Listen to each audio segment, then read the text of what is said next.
안녕하세요. 저는 서울에 거주하고 있는 33 여자예요. 이렇게 인사를 드리게 되어 얼떨떨합니다. 그간 정말 많은 결혼 선배들의 조언을 구하고자 사연을 늘 청취해 왔었거든요. 이 채널에 내 사연이 올라올지도 모른다고 생각하니 놀랄 노자입니다. 아니, 어떻게 보면 이런 생활을 오래전부터 미리 해왔을지도 모르겠네요. 저는 올해로 결혼 3년 차입니다. 그리고 작년 초에 출산한 딸아이를 키우고 있죠. 남편이랑은 맞벌이로 지내고 있고 각자 조그만 중소기업을 다니는 처지인지라 월급 사정이 그리 좋지만은 못합니다. 그래도 혼자서 벌어오는 것보다는 둘이서 벌어오는 것에 의미를 두고선 최대한 오래도록 다녀볼 생각으로 조용히 일만 하며 살고 있네요. 남편이랑은 성격 차이가 그냥 보통 정도였어요.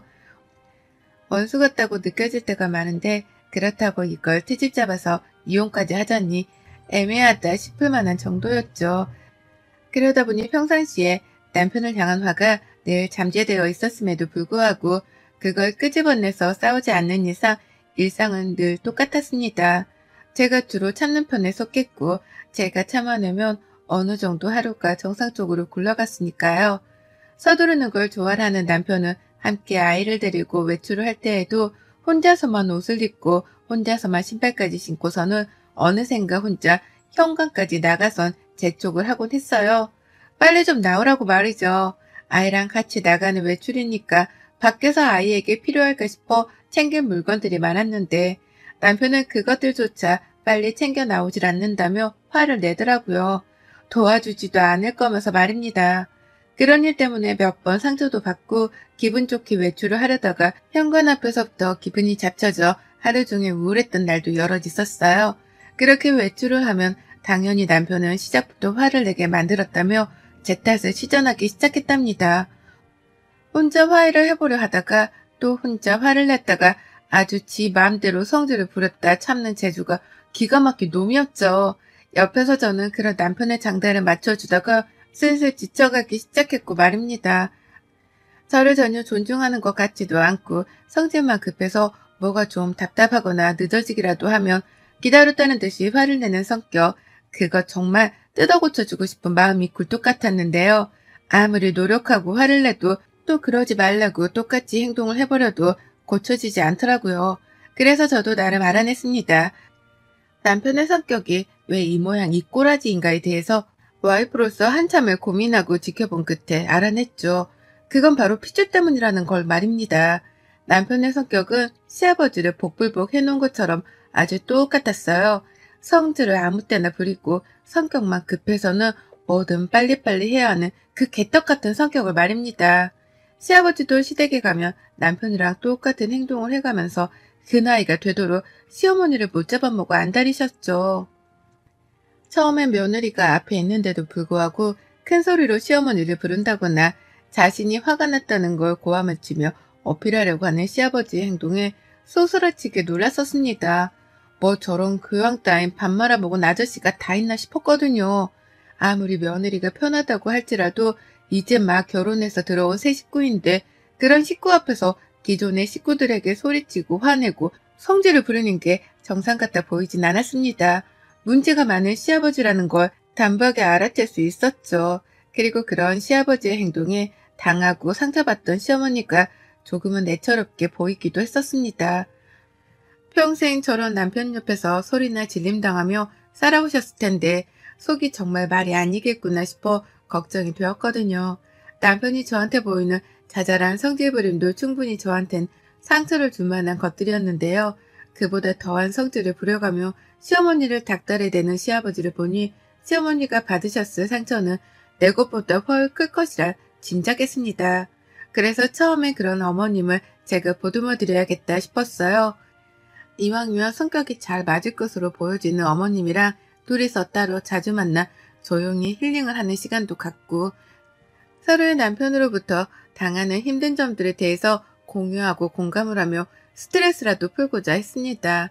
이런 얘기는 남들 앞에서 쉽게 할 수 없잖아요. 내 남편 내 시아버지 흉을 아무리 친한 친구라 할지라도 쉽게 뱉어내기란 어려운 것이었는데 시어머니라면 충분히 말을 할 수 있겠다 싶었던 거죠. 누구보다 승질을 부리는 배우자로부터 받는 스트레스를 잘 아실 테니 말이죠. 하지만 저의 이런 단순한 일차원적인 생각은 단박에 물거품이 되었답니다. 제가 보기에는 시아버지랑 남편만큼이나 시어머니가 성질도 막상 막하였거든요. 시아버지 성격이 드센 걸 남편이 물려받은 줄 알았는데 자세히 보니 역한 걸로는 시어머니 성격도 많이 들어가 있었답니다. 아주 집안 자체의 성격이 대한민국에서 최악으로는 으뜸이었죠. 시아버지가 주로 성질을 부리며 시어머니를 부려먹는 걸 봐왔어서 어머니께도 성질이라는 게 있을 거라고는 감히 생각도 못했습니다. 늘 시아버지가 시키는 대로 행동을 하셨고 아버님이 빨리빨리 하라며 뭔가를 재촉할 때에도 한숨만 쉬시며 빨리 하려고 노력을 하시길래 화를 잘 내지도 못하는 분이시구나 싶었던 거죠. 하지만 이게 웬걸 어머님은 더하면 더했지 절대로 덜할 분이 아니었답니다. 시아버지 앞에서 맞장구만 치지 않으셨을 뿐 뒤에서는 호박씨를 연락에 까시면서 더한 성질부림을 하는 분이셨던 거죠. 한마디로 얼굴에 양면을 지닌 동정과도 같은 분이 바로 저희 시어머니셨어요. 아버님께 스트레스를 많이 받고 있는 것 같아 보여서 한 번은 퇴근길에 어머님만 따로 불러 밖에서 외식을 하려고 했던 적이 있었습니다. 한창 코로나로 힘들 시기에 답답하실 것 같아서 최대한 사람이 없을 만한 동네 식당으로 데려다가 같이 한정식 한 끼라도 하려고 했어요. 그런데 어머님은 나오면서부터 귀찮은데 불러냈다며 궁시렁궁시렁거리시고 식당 안으로 들어가서는 웬 후줄근한 식당에 데려와서는 돈 아끼려 한다면서 제 지갑 사정형을 갑자기 보시더라고요. 기껏 생각해서 여기까지 데려온 사람한테 돈 아끼려고 저렴한 식당을 찾아 데려왔다는 소리를 하며 제 월급을 까내리신 겁니다. 좋은 의도를 가지고 불러낸 며느리 앞에서 중소기업 다니느라 월급이 적을 거라는 흉을 봤단 말이에요. 정말 믿을 수 없었죠. 이게 이렇게 화를 낼 일인가 싶어 머리를 얻어맞은 듯이 멍했었답니다. 하지만 시어머니는 뭐가 잘못된 건지를 모르겠다는 듯이 입 밖으로 말을 필터링 없이 계속 뱉어내셨어요. 이왕이면 좋은 곳으로 데려가야지 왜 이런 후줄근한 곳에 와서 한 끼를 때울 생각을 하냐면서 그렇게 살면 안 된다. 너 그러다간 나한테서 평생 예쁨 못 받아. 라고 하시는데 소름이 쫙 돋더라고요. 순진하디 순진한 얼굴을 하고서는 이런 말도 하실 줄 아시는 분이구나 싶어 말입니다. 부부는 부창부수라고 하더니만 시어머니도 시아버지랑 다를 바가 없는 분이신지라 여태 함께 살고 계시는구나 라는 걸 새삼 깨우쳤죠. 그때부터 어머님은 제 눈에도 슬슬 달라 보이기 시작하셨어요. 시아버지가 화를 내는 거 듣고 계시긴 하지만 뒤돌아서면 꼭 입을 중얼거리면서 무음으로 쌍욕도 자주 뱉어내셨고요. 빨리 나가자고 재촉을 하는 시아버지를 밖에 세워두고서는 일부러 옷 정리를 한다거나 화장대 정리를 하면서 시아버지를 더 열불나게 만들려는 꼼수도 부리는 걸 포착했었답니다. 시어머니 나름대로 시아버지께 맞대응을 하면서 소소한 복수를 감행하고 계셨던 것이었죠. 자기가 할 수 있는 일을 하면서 말입니다. 그러면서 어머님은 며느리인 저랑도 서서히 가까워졌다고 생각을 하시는지 그런 성격을 저희까지 서스럼 없이 보이기 시작하셨죠. 특히 제가 아이를 낳고 나서부터는 시아버지랑 두 분이서 저희 아이를 보러 집에 오시며 그 성격을 더욱 쉽사리 표출하셨답니다. 저요? 집에서 저희 아이 앞에서만큼은 부부싸움도 안 하려고 노력하는 사람이에요. 불필요한 남편과의 언쟁 따위도 웬만하면 참다가 안방에 들어가서 자기 전에 조용히 말을 꺼내고 싶어 하는 사람이 저입니다. 얘한테 부부가 어른답지 못한 모습을 보이면서 괜한 긴장감을 안겨주고 싶지 않았으니까요. 다행히 이런 점에서는 남편이랑도 뜻이 잘 맞아서 저희 부부는 정말 웬만하면 참다 안방 아래서 소리를 낮추고 부부싸움을 해대는 편이었어요. 그런데 시어머니는 아니셨죠. 시아버지도 아니셨고요. 저희 부부의 교육관이 어떻든 말든 신경도 쓰지 않은 채 집에 왔다가 두 분이서 서로 마음에 안 드는 게 있으며 싸워대셨어요. 먼저 시작은 늘 시아버지가 빨리빨리 행동하라고 말을 하시면서부터였고 그러면 시어머니는 더욱 굼뜨고 말 안 듣는 태도를 취하시면서 시아버지 화를 돋구시고 그러면 또 아버님이 화를 내고 어머님은 더 굼뜨게 행동하며 화를 돋구고 이 반복되는 악순환이 커지고 커지다가 결국 두 분이 서로 소리를 지르고 욕을 써가면서 싸움을 키우셨답니다. 그러면 저는 급하게 아이를 데리고서는 방 안으로 들어가고 남편은 두 분을 뜯어 말리다가 두 분 모두 다 집 밖으로 내보내는 극한의 결정을 하곤 했죠. 그래도 저는 다 참을 수 있었어요. 나하고 큰 소리를 내면서 치고받고 싸우는 게 아니니까 최대한 시부모님을 안 보고 살면 그만이었습니다. 최대한 안 보고 살고 곁에 안 두고 사는 게 최선이라 생각을 했죠. 하지만 시부모님이 돌아가고 나면 꼭 남편이 분에 못 이긴다는 듯 짜증을 부리며 화를 내곤 했고 그걸 제가 또 피해봐야 했습니다. 가뜩이나 기분이 나쁜데 남편 때문에 더 나빠졌달까요? 그리고 무엇보다도 시어머니가 정도를 넘어서 제 친정 식구까지 피해를 보게 하며 저는 더 이상 참고만 사는 가만히가 될 수 없었답니다. 제 여동생이 피해를 봤거든요. 열이디 어린 우리 집 순둥이가 말이죠. 저 여동생은 대기업에 다닙니다. 좋은 회사에 다니고 월급도 정말 잘 받아서 저보다 4살이 어리지만 너무나 부러울 정도로 당당하고 잘 사는 아이였어요. 그런 와중에 성격은 또 얼마나 순둥이스럽고 이쁜지요. 저는 어릴 적부터 제 여동생이 내 자식 마냥 챙겨야 할 존재였고 또 제품을 꼭 끼고 다니며 둘도 없이 좋아라 했던 제 절친이었습니다. 그건 여동생도 마찬가지로 생각했고요. 그런 여동생이 얼마 전까지 자취를 하다가 아주 잠깐 이틀 동안 저희 집에서 하숙을 하게 되었습니다. 갑작스러운 결정이었지만 어쩔 수 없었어요.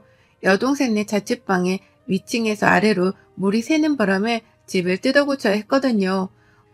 호텔이라도 잡아서 들어가야 할 것 같다는 애를 그냥 보낼 수가 없었습니다. 그래서 당장 저희 집으로 오라고 했고 남편도 그러라고 했어요. 못하러 가까이 사는 가족집을 놔두고 호텔에 들어가려 하냐면서 말이죠.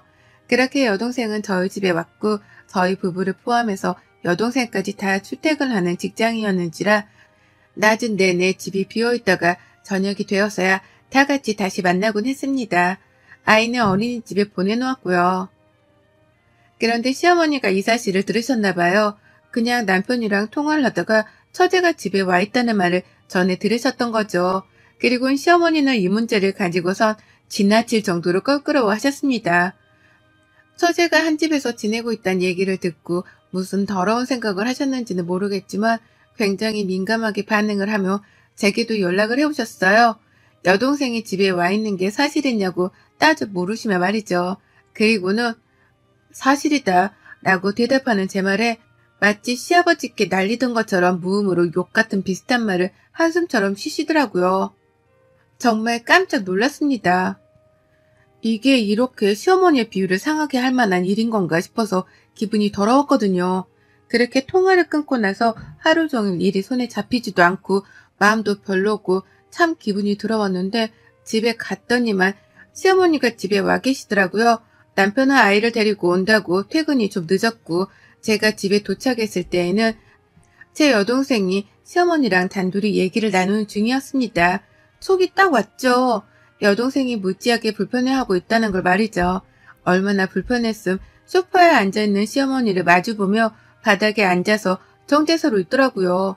여동생 표정을 찬찬히 살피다가 바로 시어머니 들으라는 식으로 말을 걸었습니다. 너 그러고 뭐하고 있어? 바닥엔 왜 앉아? 너 혼나고 있었니? 라고요. 딱 꼴이 혼나는 것처럼 보이던 바람에 저도 덩달아 기분이 더러워서 여동생에게 쏘아대듯 물었습니다. 내가 내 여동생을 직접 혼내는 건 괜찮지만 피 한 방울 안 섞인 생판 남인 내 여동생에게 혼을 낸다거나 막말을 퍼붓는 것은 절대로 눈뜨고 못 볼 일이었으니까요. 그러자 여동생은 이 언니의 마음을 충분히 안다는 듯 대답을 했어요. 아, 내가 여기 오면 안 되는 거였는데 라고 말이죠. 순간 피가 거꾸로 솟더라고요. 시어머니가 여동생한테 집에 온 걸 문제 삼은 게 분명해 보였으니까요. 살만의 여동생한테 집으로 돌아가란 개소리를 씹으렸나 싶어서 눈깔이 막 돌아가려는 그참에 시어머니가 또다시 시아버지께 하던 행동을 보이셨습니다. 눈앞에서 대놓고 화를 내거나 목소리를 높이는 건 절대로 아닌데 입모양으로 소리를 내면서 묵음으로 욕을 내뱉는 그 행동을 저랑 제 여동생 앞에서 보이신 거예요. 기생충이야 뭐야? 라고 하면서 말입니다. 그 순간 기생충이라는 단어를 듣는 그 순간 알 수 없는 분노가 제 온몸을 휘감았습니다. 내 집에 와서 내 자식 앞에서 부부싸움을 하실 때에도 제가 죽자 살자 참아가며 성질을 죽였었는데요. 이번만큼은 이 분노가 참아내지질 않더라고요. 확 열이 한 번 받아서는 머리가 새하얘졌습니다. 그리고 본능적으로 되물었어요. 뭐라고요? 기생충? 라고 말이죠. 여동생은 제가 빡친 걸 직감했는지 언니 나 갈게. 그냥 네가 가면 돼.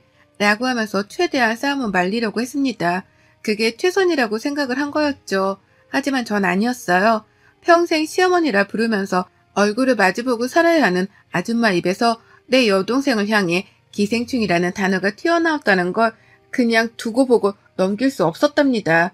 이제라도 안 보고 살거나 이제라도 따끔하게 홍군형을 내주고 길을 눌러주거나 둘 중 하나는 해야겠다 싶었어요. 그래서 감히 내 여동생에게 퍼부은 그 막말의 대가를 그 자리에서 치러드려야겠다 마음 먹었죠. 지금 당장 사과 안 하면 어머님한테도 기생충 한 마리 안겨드릴 테니까 생각 잘하세요. 사과하세요. 당장 사과하세요. 라고 말을 했습니다. 시어머니 얼굴은 이미 불만이 가득하던 표정이었고 사과? 그런 것 따위는 할 마음이 없다는 듯이 자기가 뭘 잘못했는지 모르겠다는 말을 해가면서 눈가를 위로 굴려대더라고요. 꼴에 자존심은 있다고 며느리 앞에서 잘못한 걸 사과하지 않겠다 콧대 세운 겁니다. 그러니 어쩌겠어요. 말도 안 통하고 마주하고 싶지도 않은 이 꼴불견 시어머니께 평생 속죄하도록 벌을 안겨드려야겠다 싶었죠. 바로 손절을 때렸습니다.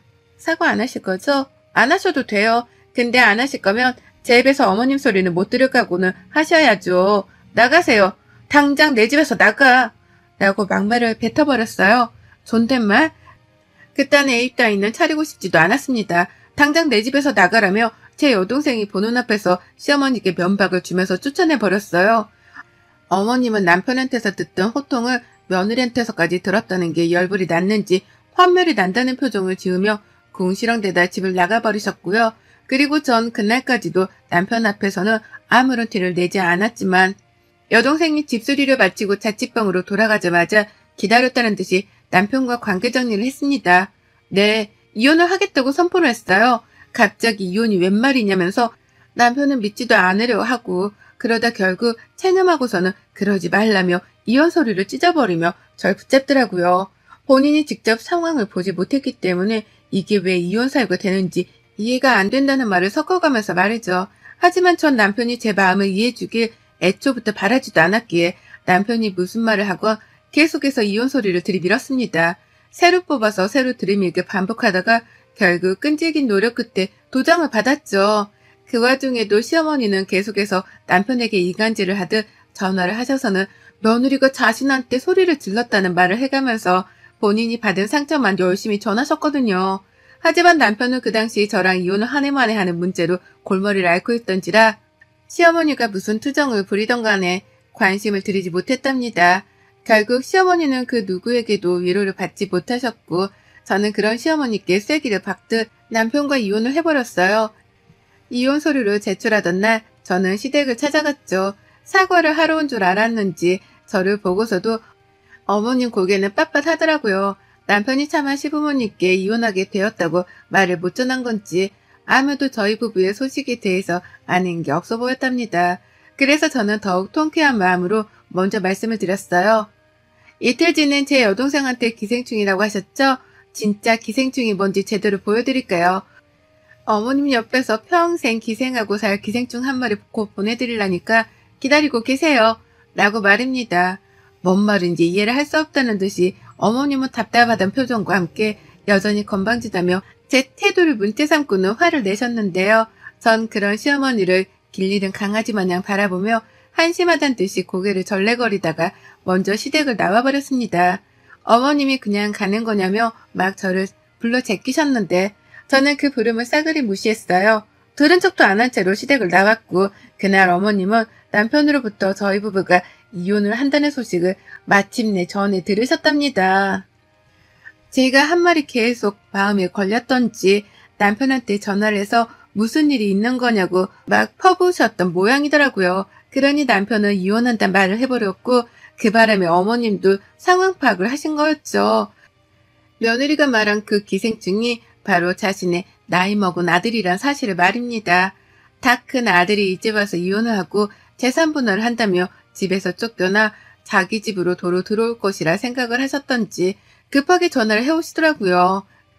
제가 말한 그 기생충이 자기 아들을 말하는 거냐는 질문까지 문자로 보내가면서 말이죠. 그래서 제가 어쩌겠어요? 네, 그 기생충이 그 기생충이에요.